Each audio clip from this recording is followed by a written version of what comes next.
ટીવી9 ના સંવાદદાતા દીપેન પઢિયાર પાસેથી। દીપેન, જે રીતે જસદણની બેઠક ઉપરથી કોંગ્રેસને હારનો સ્વાદ ચાખવાનો વારો આવ્યો છે, આખરે પરંપરાગત બેઠક પરથી હાર થઈ છે, જેની નોંધ છેક હાઈકમાન્ડ સુધી ગઈ છે। આખરે હાઈકમાન્ડ તરફથી શું આદેશો થયા છે?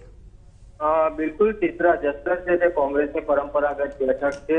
ગત 2017ની ચૂંટણીમાં પણ કોંગ્રેસના કુંવરજી બાવળિયા છે તે જીત્યા હતા। ત્યારે પેટા ચૂંટણીમાં કુંવરજી બાવળિયાની સામે કોંગ્રેસના જે ઉમેદવાર અવસર નાખ્યા છે તેમની હાર થઈ છે। ત્યારે જસદણની હાર અંગે હાઈકમાન્ડે પણ નોંધ લીધી છે અને હાઈકમાન્ડ દ્વારા જે પ્રદેશના મોવડી મંડળ છે, પ્રદેશના નેતાઓ છે, તે નેતાઓ પાસેથી આ બાબતે ખુલાસો માંગવામાં આવ્યો છે। ખાસ કરીને કોંગ્રેસ માટે સારું વાતાવરણ હોવા છતાં પણ કયા પરિબળોને કારણે કોંગ્રેસની હાર થઈ છે, કોંગ્રેસની ક્યાં ખામી રહી ગઈ છે, તે તમામ બાબતે વિશ્લેષણ દર્શાવતો રિપોર્ટ છે તે પ્રદેશ પ્રમુખ અને વિરોધ પક્ષના નેતા પરેશ ધાનાણી પાસેથી માંગવામાં આવ્યો છે।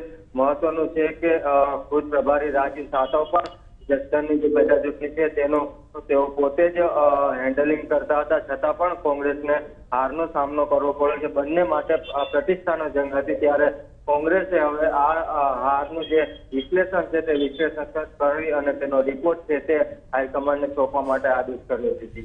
બિલકુલ આભાર દીપેન, સમગ્ર મામલે જાણકારી આપવા બદલ। તો ભલે 3 રાજ્યોમાં જે રીતે કોંગ્રેસની સરકાર બની, પરંતુ જે જસદણની પરંપરાગત બેઠક હતી ગુજરાતમાં, તે હાર્યા બાદ કોંગ્રેસે અહીં મહામંથન કર્યું છે। ખાસ રિપોર્ટ અહીં માંગવામાં આવ્યો છે અને એક રીતે કહી શકાય કે પ્રદેશ પ્રમુખ અને વિપક્ષના નેતાને રિપોર્ટ આપવા માટે આદેશ પણ અહીં થઈ ચૂક્યો છે।